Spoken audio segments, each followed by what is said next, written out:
hablarte en esta tarde acerca de vivir a la manera de Jesús. Vivir a la manera de Jesús. Estaba pensando en estos días, mira, hay tanta diferencia y gustos en las personas como personas hay en el mundo. Tanta diversidad, tanta diferencia como personas podamos ser. No hay dos personas iguales. De hecho, cuando ahora que vienen las vacaciones y uno piensa y preguntas a cada uno, quien tiene algunos días para descansar, unos te dirán, yo me voy a la playa, me encanta pasar unos días al lado del mar. Otro te dirá, no, yo no soy de playa, yo soy de montaña. A mí me gusta visitar sitios, andar por las montañas, ver parajes. Otro te dirá, a mí me encanta el bullicio, donde sea, pero me gusta estar rodeado de gente. Otro te dirá, pues a mí me gustan los lugares tranquilos, no me gusta el bullicio, me gustan los lugares donde no haya demasiado gente. En fin, preguntas a cada cual y cada uno tenemos formas y diferentes maneras de vivir. Si vas a pensar en la comida, uno te dirá, pues a mí me gusta lo dulce. Y otro dirá, pues a mí me gustan las cosas saladas. A mí me presentas cualquier cosa dulce y a mí no me llama la atención. Sin embargo, me presentas una tortilla de patata, un jamoncito y eso, en fin, cada uno tiene tantas diferencias y tantas formas. Si escogemos las amistades, cada cual tiene un perfil de amistad. En fin, hay tanta variedad como personas podamos ser. Y eso define el carácter y la vida de una persona. Ahora, ¿cuál es el vínculo que nos une en la fe? El vínculo que nos une, y sobre todo aquí en la iglesia, y que Jesús nos dejó marcado, el amor que os tengáis los unos a los otros. Ante tantas diferentes maneras, ante cada persona de una forma o de otra, aún en un matrimonio no hay dos personas iguales, uno tiene un carácter, otro tiene otro carácter.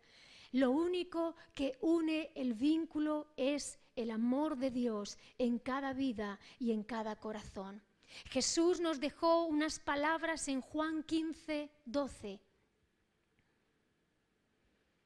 Y dice así, este es mi mandamiento, que os améis unos a otros como yo os he amado. Nadie tiene mayor amor que este, que uno ponga su vida por sus amigos. Vosotros sois mis amigos si hacéis lo que yo os mando. Ya no os llamaré siervos, porque el siervo no sabe lo que hace su señor, pero os he llamado amigos, porque todas las cosas que oí de mi Padre os las he dado a conocer. No me elegisteis vosotros a mí, yo os elegí a vosotros. Y os he puesto para que vayáis y llevéis fruto, y vuestro fruto permanezca, para que todo lo que pidiereis al Padre en mi nombre, Él os lo dé. Esto os mando, que os améis unos a otros. El vínculo que une al cristiano con Cristo, el vínculo que une a los cristianos en una iglesia, en un país, en una nación, lo que une es el vínculo del amor a Dios y el amor de unos para con otros, iglesia. Y cuando hay un amor firme y fuerte, cuando el amor de Dios está en medio nuestro, Jesús dijo, ya no sois mis siervos, sois mis amigos.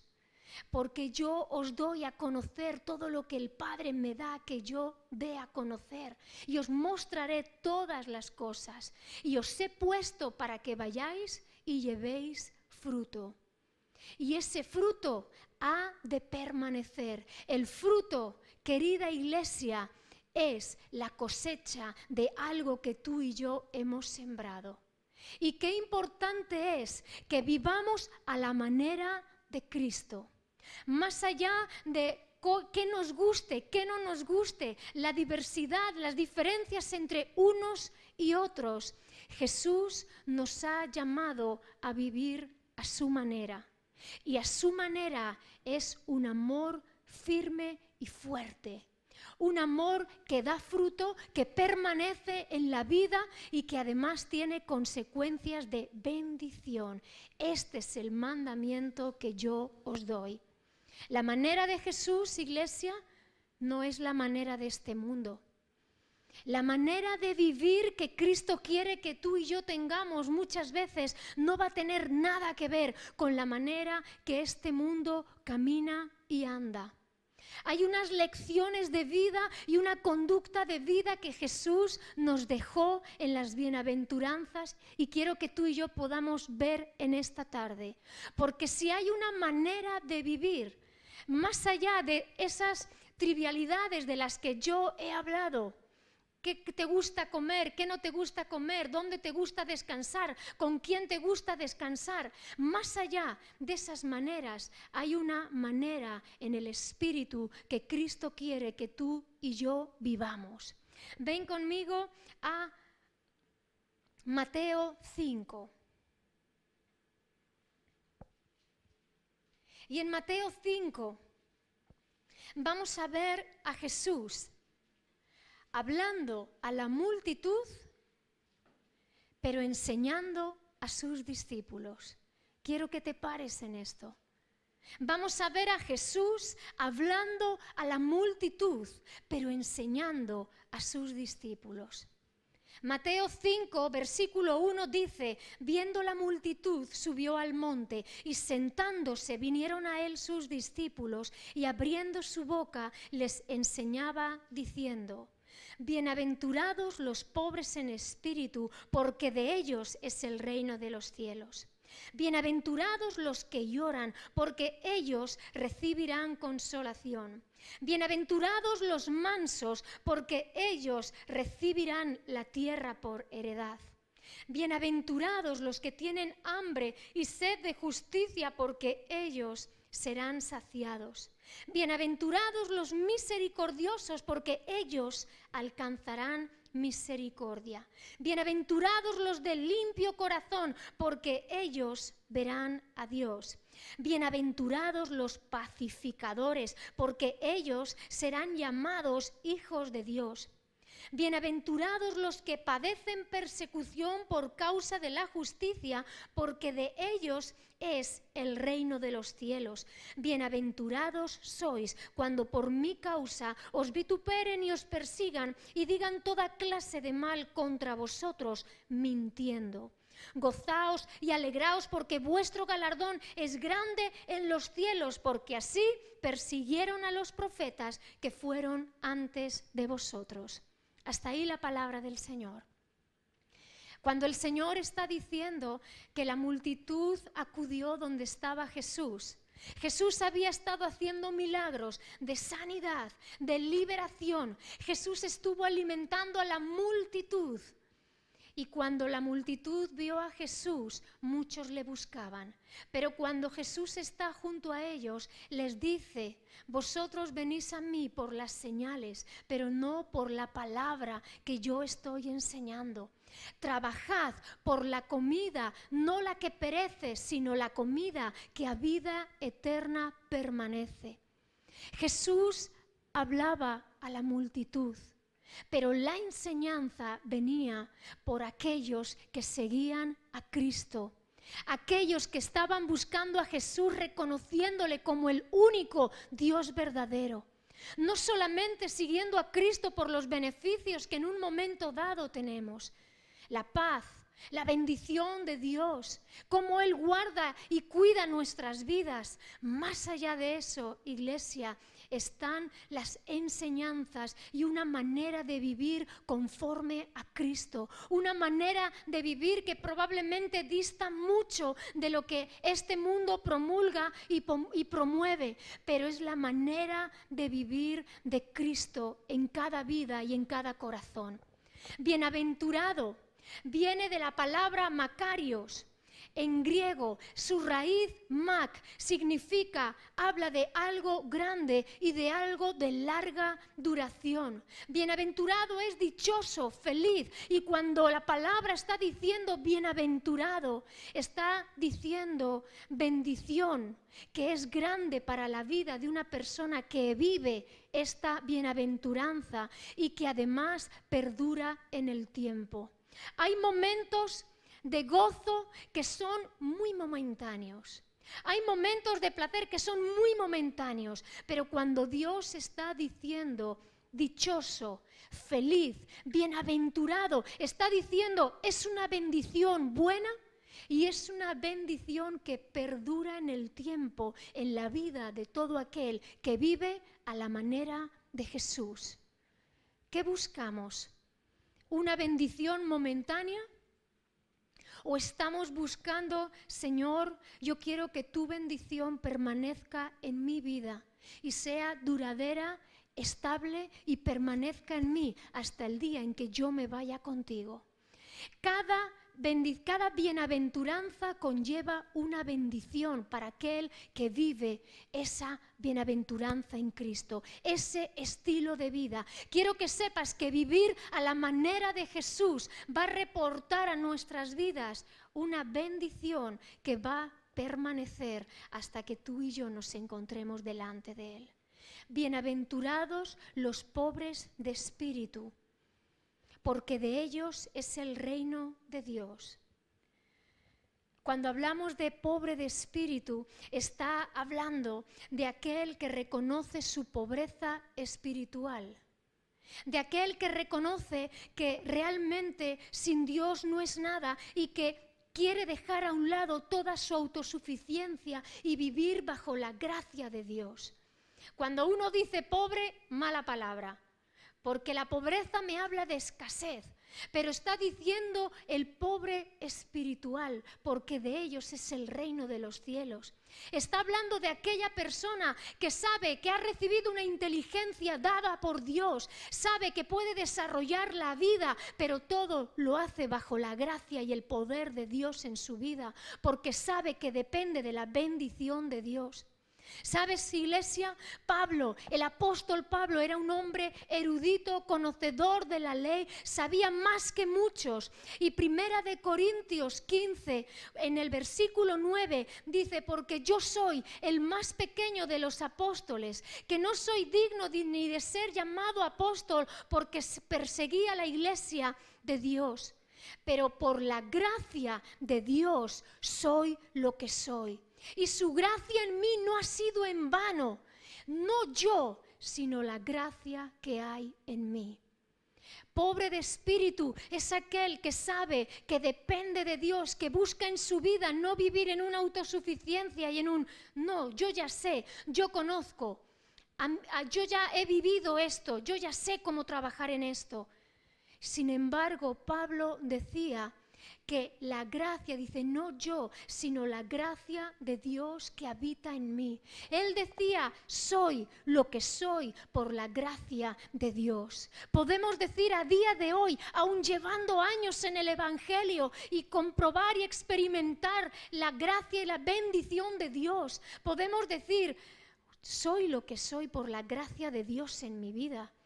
Tengo lo que tengo por la gracia de Dios en mi vida. Y Pablo dice, no yo, porque por mí mismo, y fíjate, iglesia, que él fue enseñado por los mejores eruditos de su tiempo. Él estaba hablando acerca de la resurrección. Muchos tuvieron un encuentro con el resucitado, pero él fue uno de los privilegiados. Cuando Cristo le echa abajo al suelo y le dice, Saulo, ¿por qué me persigues? Pero él tuvo un encuentro con el Maestro y él dice, yo soy el más pequeño de los apóstoles, porque encima perseguí a los cristianos. Yo no soy digno de que me llaméis apóstol. Pero la gracia de Dios no ha sido en vano y soy lo que soy por la gracia de Dios. Y ese es un pobre de espíritu, es aquel que sabe que depende y necesita depender de Dios en cada área de su vida. Ven conmigo al Salmo 91, versículo 14, salmo muy conocido, que comienza así: quien habita al abrigo del Altísimo morará bajo la sombra del Omnipotente. Pero no es esa parte la que quiero resaltar. Omnipotente es Dios Todopoderoso, es El Shaddai, el Dios Todopoderoso. Y dice el versículo 14, mira cómo habla la palabra, y dice, versículo 14, por cuanto en mí ha puesto su amor, yo también lo libraré, le pondré en alto, por cuanto ha conocido mi nombre, me invocará y yo le responderé. Con él estaré yo en la angustia, lo libraré y le glorificaré, lo saciaré de larga vida y le mostraré mi salvación. Pero lo que dice la Escritura, por cuanto ha puesto en mí su amor. Has puesto en Dios tu amor y tu confianza. El pobre de espíritu es aquel que Dios es bueno, es aquel que Dios le ha dado una inteligencia, la desarrolla, pero dice, he puesto en Dios todo mi amor, toda mi confianza, y por cuanto yo pongo mi confianza en Él, dice la palabra de Dios, yo lo libraré en el día de la angustia. No está diciendo no vas a tener angustia, porque algunos piensan que venir a Cristo supone estar exentos de problema, de peligro, de angustia. Y querida iglesia, ¿quién no vive en medio de conflictos? Conflictos en la familia, conflictos en el trabajo, conflictos aquí, allá, conflictos. Pero sin embargo dice, por cuanto ha puesto en mí su amor, yo le libraré. Y yo le guiaré en medio de la angustia, me invocará y yo le responderé. Con él estaré yo en medio de su angustia y le mostraré mi salvación. Todo aquel que pone en Dios su vida, su destino, todo aquel que decide, Señor, para cada área, para cada decisión que yo tenga que tomar, Señor, yo voy a buscar tu rostro con todo mi corazón. Jeremías 9:23 son unos versículos que en esta iglesia se han hablado. Yo te alabo, Señor, porque tú eres bueno. Yo te alabo porque tú eres bueno. Yo te alabo porque tú eres bueno, Señor. Jeremías 9:23 dice así: no se alabe el sabio en su sabiduría, ni en su valentía se alabe el valiente, ni el rico se alabe en sus riquezas. Mas alábese en esto el que se hubiere de alabar, en entenderme y conocerme que yo soy Jehová, que hago misericordia, justicia y juicio en la tierra, porque estas cosas quiero yo, dice Jehová. La palabra de Dios está expresando tres virtudes.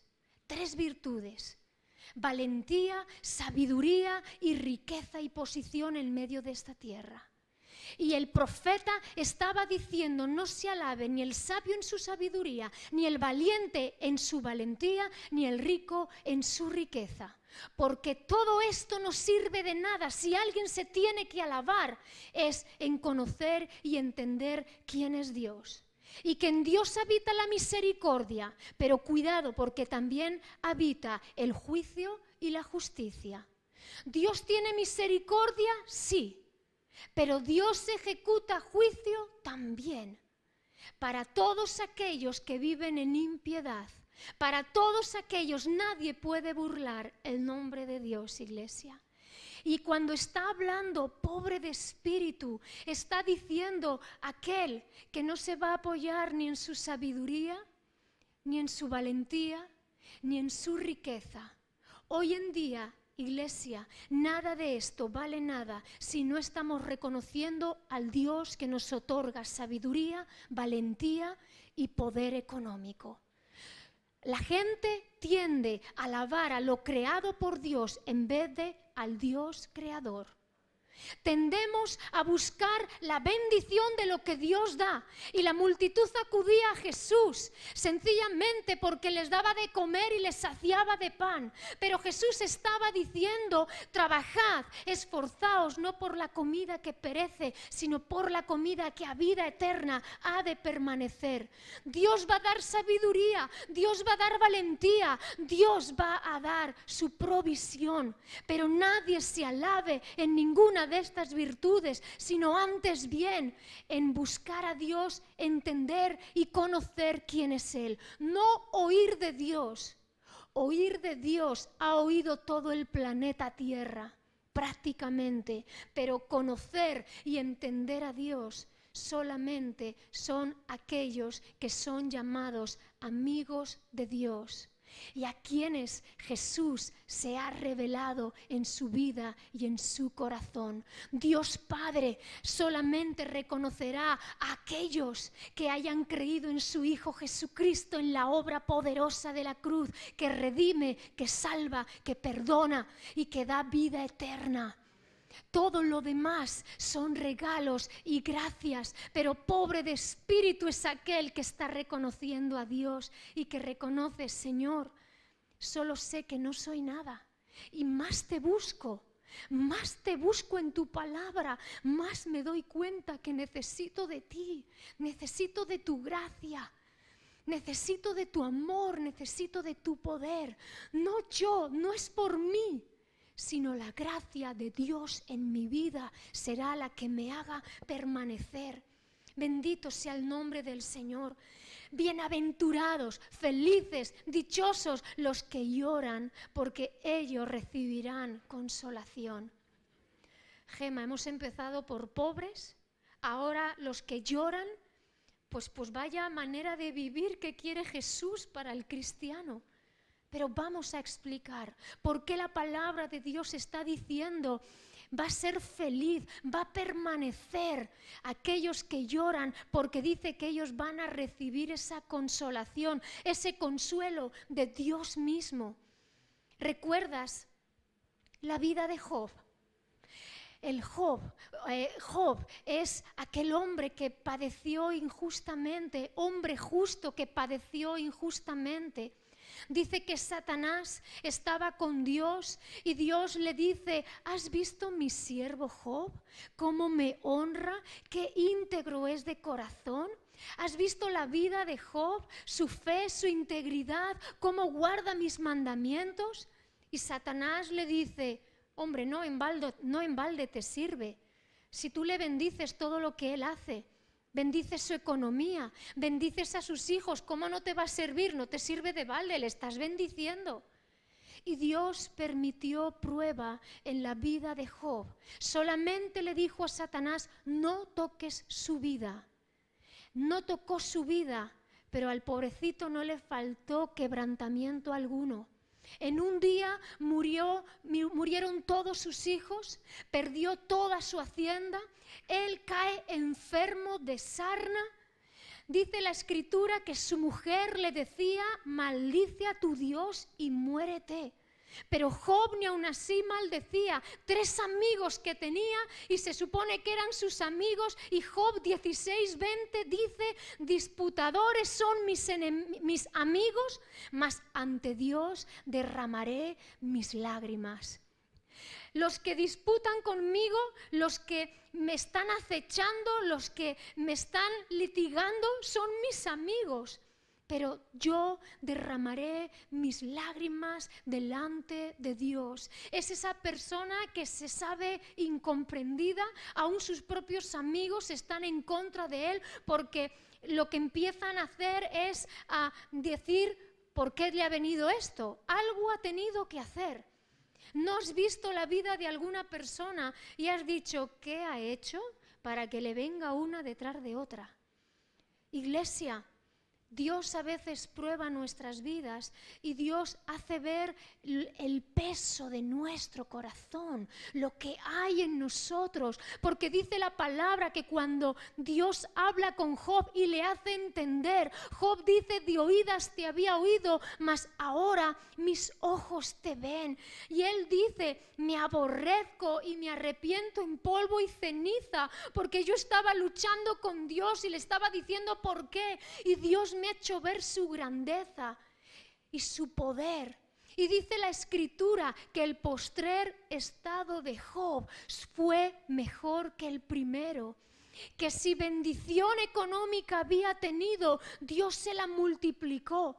Tuvo hijos e hijas. Dice que las hijas de Job fueron las más bellas de toda la nación. No había mujeres más hermosas que las 3 hijas que tuvo Job. Y les repartió herencia tanto a ellos como a sus hijas. Dios bendijo sobreabundantemente la vida de Job. Pero por eso dice la Escritura: dichoso aquel que llora, porque va a recibir consolación, no de los amigos, no del vecino, consolación de Dios mismo. Mas ante Dios derramaré mis lágrimas. ¿A dónde acudes cuando hay lágrimas en tu corazón? ¿A quién acudes? ¿Quién es tu hombro? Que Dios sea aquel que escuche tu oración y sobre quien derrames tus lágrimas, porque aquellos que lloran recibirán consolación de Dios. Bendito sea su nombre. Salmo 6:6 dice así. Dice el salmista, y este es el rey David: me he consumido a fuerza de gemir, todas las noches inundo de llanto mi lecho, riego mi cama con mis lágrimas, mis ojos están gastados de sufrir, se han envejecido a causa de todos mis angustiadores. Apartaos de mí todos los hacedores de iniquidad, porque Jehová ha oído la voz de mi lloro, Jehová ha oído mi ruego, ha recibido Jehová mi oración. El rey David, un hombre que fue muy bendecido porque Dios le escogió para reinar sobre Israel. Pero la realidad es que también tuvo grandes luchas y grandes angustias. Tuvo que pelear y hacer guerra contra muchos enemigos. Por eso él estaba diciendo: estoy consumido, mis ojos están gastados de sufrir, se han envejecido a causa de todos mis angustiadores. Era tal la lucha, la pelea que él siempre tenía, lo primero por Saúl, el rey que estaba antes de él, que quería matarle, tenía en su corazón matarle, aunque ya Dios había determinado que el reino era para David. Pero tenía que luchar con Saúl, tenía que pelear y guerrear contra un montón de enemigos. Además, él pecó acostándose con la mujer de otro hombre, promovió el asesinato de ese hombre, tuvo su primer hijo que falleció y murió por juicio de Dios. Tuvo también otros fallos delante de Dios, como fue censar al pueblo cuando Dios nunca le había dicho que censara al pueblo. Tuvo grandes fallos y David lloraba de arrepentimiento en su corazón. Pero aquellos que lloran delante de Dios recibirán consolación de Dios. El mismo rey David dice: porque Dios ha oído la voz de mi lloro, Jehová ha oído mi ruego, Jehová ha recibido mi oración. Es un estilo de vida que busca agradar a Dios por encima de todas las cosas. La vida de Job, la vida de David. El apóstol Pedro, cuando negó a Jesús, dice la Escritura en Mateo 26, que lloró amargamente. Cuando uno llora por la culpa del pecado, cuando sabe que ha fallado a Dios, que ha desagradado a Dios, dice que él lloró amargamente. Sin embargo, Jesús fue quien después de resucitar consoló su corazón cuando empezó a decirle: Pedro, ¿me amas? Cuida mis ovejas. Pedro, ¿me amas? Pastorea mis ovejas. Todo aquel que llora en la presencia de Dios, buscando la guianza, la fortaleza, Señor, quiero hacer las cosas bien en mi vida, recibirá consolación de Dios. Bendito sea su nombre. Bienaventurados los mansos, porque ellos recibirán la tierra por heredad. Tercera bienaventuranza. Aquellos que son pobres en espíritu, la primera, que se consideran dependientes de Dios en todo momento.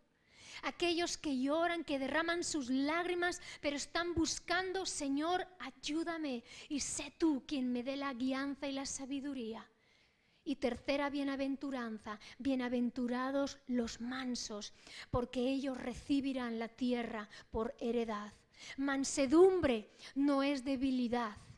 Una persona con mansedumbre es fortaleza en su ánimo, es dominio propio en su carácter, iglesia. Una persona con mansedumbre es una persona quieta, apacible, que no se altera ante la adversidad. No tiene que ver con carácter.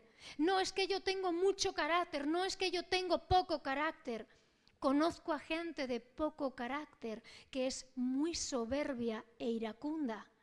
Y conozco a gente de mucho carácter, expresiva, sin embargo hay mansedumbre en su corazón. Hay templanza. Y esto, iglesia, es un fruto del Espíritu y se ejercita. Di conmigo, se ejercita. Se ejercita. ¿Puedo llegar a ser manso? Sí. Menso no. Simple tampoco. Pero manso.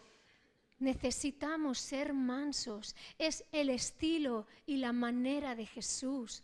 La mansedumbre hace cesar grandes ofensas, iglesia. Quien pasa por alto la ofensa es sabio. La mansedumbre hace que uno no se mueva de su lugar y permanezca confiando en Dios. Jesús mismo, en Mateo 11:29, Sama, hoy te vas a ejercitar ahí bien, que estoy dando tantas citas. Mateo 11:29, Jesús mismo dijo: llevad mi yugo sobre vosotros y aprended de mí, que soy manso y humilde de corazón, y hallaréis descanso para vuestras almas. Descanso de Dios viene cuando tú y yo aprendemos mansedumbre y humildad de corazón. La mansedumbre y la humildad van unidos, porque cuando una persona es quieta, cuando una persona es capaz de dominar su carácter y es capaz de mantenerse bajo la línea de Dios y en el Espíritu, va a haber también humildad. Y la humildad es esa capacidad de aprender, de entender el reino de Dios. El necio es soberbio, es orgulloso, es arrogante. El necio no se deja enseñar porque piensa que lo sabe todo. No reprendas al necio. Sin embargo, quien enseña, aquel que quiere ser sabio, va a recibir la corrección, va a recibir la enseñanza, porque el sabio tiene mansedumbre en su corazón y sabe apreciar y sabe entender y conocer el reino de Dios, y sabe que no lo conoce todo y sabe que Dios es el que afirma sus pasos. Por eso hay una manera de vivir que es como Cristo quiere, y esa manera de vivir es que yo en humildad me someto a ti, a tu palabra, y en la iglesia fluyo en amor y en servicio unos con los otros, iglesia. Pero fíjate Gálatas 6:1, porque también hay un espíritu de mansedumbre, vivir con un espíritu de mansedumbre. El apóstol Pablo, hablando a los Gálatas, dice: hermanos, si alguno fuere sorprendido, hablo de Gálatas 6:1, hermanos, si alguno fuere sorprendido en alguna falta, vosotros que sois espirituales, restauradle con espíritu de mansedumbre, considerándote a ti mismo, no sea que tú también seas tentado. No solamente es que mi carácter tiene que ser con mansedumbre, sino que además tengo que tener un espíritu de mansedumbre para enseñar a otros, para hablar a otros. Y dice, vosotros que sois espirituales, restauradle. Restauración significa recuperar algo o recobrar algo que estaba mal y ponerlo en su estado natural. Restauración es cuando alguien cae, cuando alguien falla, cuando alguien sabe, Señor, la he regado. Pero sin embargo, en una iglesia donde hay una manera de vivir conforme a Cristo, lo que voy a ejercer es un espíritu de mansedumbre para poder hablar a mis hermanos, no bajo un espíritu de juicio, no bajo un corazón que enjuicia, sino bajo un corazón que busca restaurar, que busca edificar y que busca levantar. Hemos cantado la canción de La victoria está en Jesús y dice, Él no vino a quebrar la caña cascada. Cristo no vino para apagar el pábilo que está humeando. ¿Has visto esa vela que ya se ha apagado y que está saliendo humo? Y sin embargo, Cristo, cuando ve una vida apagada, Cristo no viene a terminar de soplar. ¿Ves cuando se apaga una vela que le haces con un dedo así para que ya no salga más humo y ya no quede nada? Muchos, cuando alguien cae o cuando alguien falla, ya termina de decir, bueno, ya, ¿no? Te has apagado ya, venga, fuera. No. Espíritu de mansedumbre para restaurar es cuando yo voy a hablar a mis hermanos, y ya no solamente en la iglesia, el amor de Dios, el testimonio del amor de Dios se encuentra cuando tú estás amando a la gente que hay fuera y cuando tú estás recibiendo odio y tú estás recibiendo realmente faltas, sin embargo tú respondes con un espíritu de mansedumbre, porque la mansedumbre hace cesar grandes ofensas. Por eso, felices, dichosos van a ser los mansos, porque ellos van a heredar la tierra. Felices, dichosos los que tienen hambre y sed de justicia, porque ellos serán saciados. Hambre y sed de la justicia de Dios. La justicia es lo correcto, lo recto, lo verdadero en la vida. Y Cristo es esa justicia y es esa verdad en medio nuestro. Y un estilo y una manera de vivir es que tú y yo tengamos hambre y sed de la verdad que habita en Dios y en su palabra. De la verdad que habita en el reino de los cielos, de la verdad que está escrita para cada uno de nosotros, iglesia. Cristo es la justicia y la verdad, y lo correcto habita en Él. Por eso bendito todo aquel que tiene hambre y sed de Dios, no de lo que el mundo dice que está bien, sino de lo que Dios dice. Esto es lo correcto. Camina por la verdad para que te vaya bien. Camina bajo la luz de mi palabra para que haya bendición en tu vida. Misericordiosos, dichosos los misericordiosos, porque ellos alcanzarán misericordia. Otra de las bienaventuranzas. Dichosos, felices, aquellos que viven la misericordia de Dios. La Escritura dice que la verdad, dice que la misericordia triunfa sobre el juicio. Santiago 2:13 dice así: porque juicio sin misericordia se hará con aquel que no hiciere misericordia, y la misericordia triunfa sobre el juicio. Misericordia está por encima de todas las cosas, iglesia. Tal vez uno diría, pues si has hecho mal, lo pagas. Pues si esto no te ha salido bien, lo pagas. Pero ¿cuál es la esencia de Dios? Misericordia. Por eso nosotros necesitamos vivir en misericordia. Proverbios 11:17, no lo busques, te lo digo de seguido. A su alma hace bien el hombre misericordioso, mas el cruel se atormenta a sí mismo. A su alma hace bien el hombre misericordioso, pero el cruel se atormenta a sí mismo. Aquel que vive misericordia y que vive en compasión por aquel que le rodea, aun cuando fallamos, aun cuando no lo hacemos bien. Cuando yo llegaba a mi casa con malas notas, pues había una pequeña regañina por parte de mis padres, claro que sí.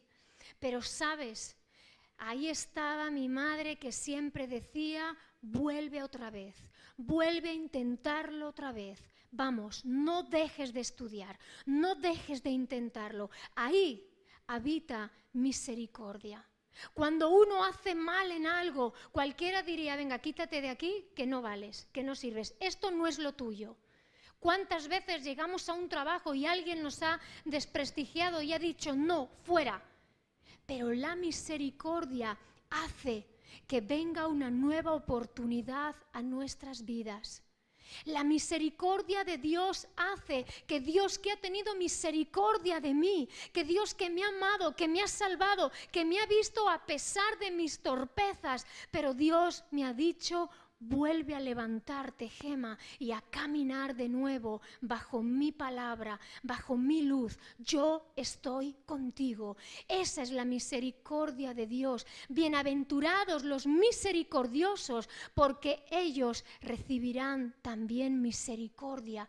Si tú vives misericordia con los demás, en su momento Dios mostrará misericordia contigo. Lucas 6:35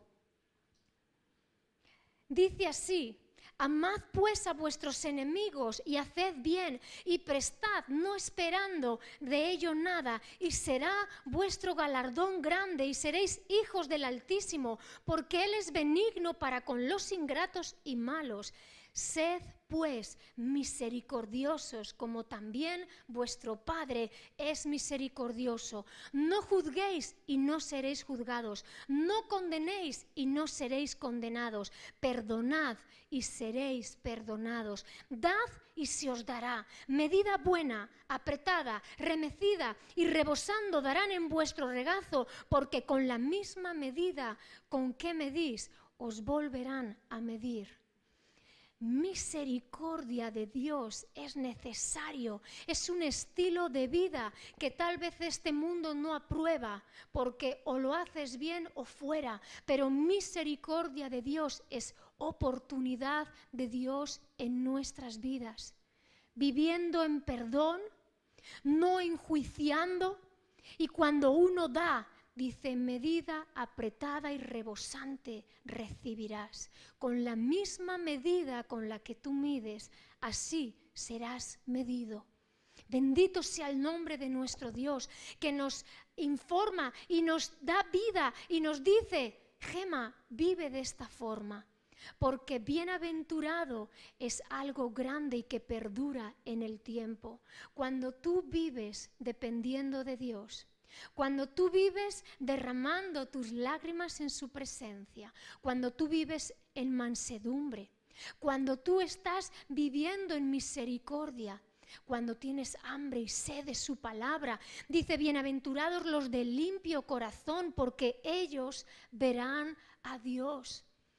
Limpio de corazón es cuando uno no tiene doblez, cuando uno no busca defraudar, sino lo que hablo es lo que soy es lo que hablo, lo que vivo es lo que te hablo y te cuento. Limpio de corazón es aquel que se muestra tal cual delante de Dios, buscando agradar a Dios por encima de todas las cosas. Bienaventurados los pacificadores. Hay muchas bienaventuranzas, iglesia, y cada una de ellas reporta una bendición a la vida del creyente. Que mira, tú puedes tener diferentes gustos, diferentes formas de pensamiento, de cómo te gusta divertirte, pero hay una forma y una manera de vivir en Cristo que es la que a todos nos tiene que unir. Cuando tú y yo vivimos bajo esta bendición, hay un espíritu de amor y un espíritu de unidad tan fuerte, iglesia, que la bendición de Dios permanece en su casa y en su iglesia y en cada uno de nosotros. Amén. No pienses, bueno, me quedo con esta bienaventuranza, me gusta más, pero esta otra pues ya la ejercitaré. Mansedumbre, bueno, pues ya la ejercitaré. Cuando sea mayor ya seré más manso, ahora tengo que tener fuerte carácter. No. Cada bienaventuranza reporta una bendición para tu vida. Y cuando está diciendo, bienaventurados los pacificadores, porque serán llamados hijos de Dios. Gente que no busca contienda, gente que no malmete, gente que no es rencillosa en su vida, gente que cuando ve que dos personas se están enfrentando, busca traer paz y equilibrio en familias, en amigos, en vecinos, gente pacificadora.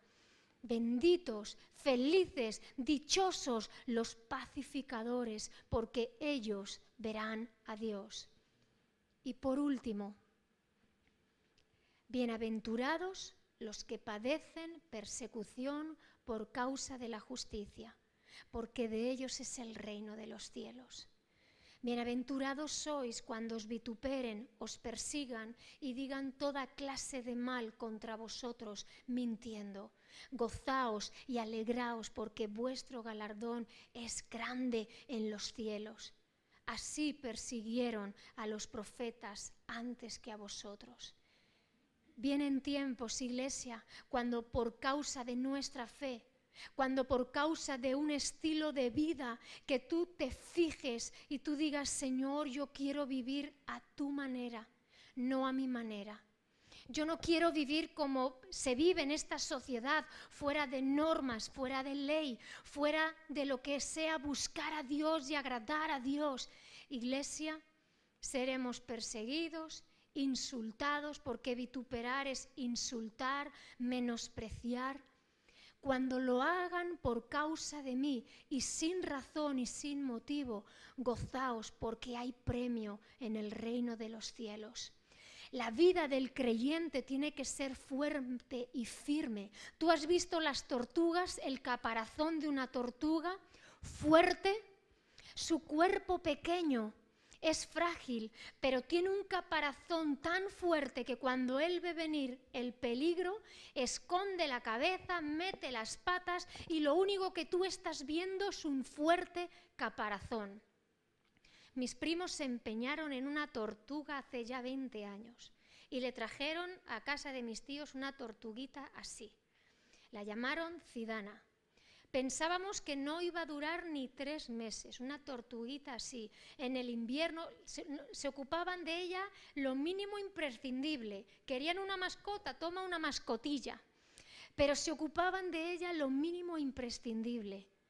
Pero resulta que Zidane al final los va a enterrar a todos, porque es una tortuga así de grande y cuando tú ves a esa tortuga y tú ves que alguien va detrás de ella o ella percibe peligro, la han mojado algo, se esconde rápidamente, esconde su cuerpo, esconde su cabeza y sus patas y vete tú a intentar matar a esa tortuga.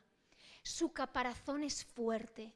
Como cristianos, iglesia, o vives una fe firme y fuerte, o este mundo de alguna forma te hará tambalear y hará echar abajo tu raíz y tus fuerzas. Por eso te hablo de una manera de vivir, por eso te hablo de un estilo de vida que marque la diferencia y que te haga permanecer firme y fuerte en tu vida. Y cuando tú vives en misericordia, en mansedumbre, en esa pobreza espiritual dependiendo de Dios, maldice a tu Dios y muérete, le dijo la mujer de Job. Yo no puedo maldecir a Dios.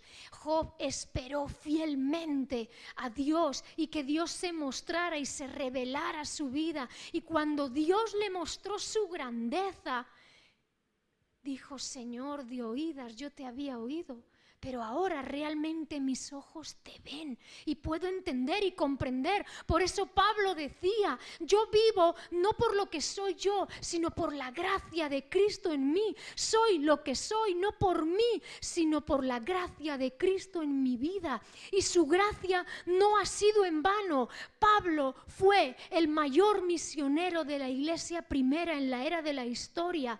Él evangelizó muchos lugares de gentiles y fue un apóstol misionero más que cualquiera de sus apóstoles del resto de los discípulos de Jesucristo. Y él dijo: he testificado más que todos ellos. Y él dice: no yo, la gracia de Dios en mi vida. Cristo en mi vida. Por eso la manera de vivir al estilo de Jesús hará que tú le des toda la gloria a Dios y que delante de Dios uno se vea tan insignificante, pero al mismo tiempo tan firme y fuerte, con un caparazón tan fuerte que uno se hace indestructible ante el mundo, pero sin embargo vive rendido y postrado a los pies del Señor. Vive a la manera de Cristo.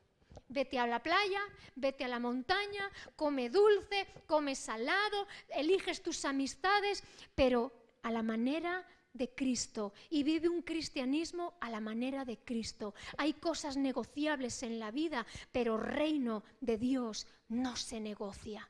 Tiene que ser firme y fuerte en tu vida. Amén. Vamos a ponernos en pie.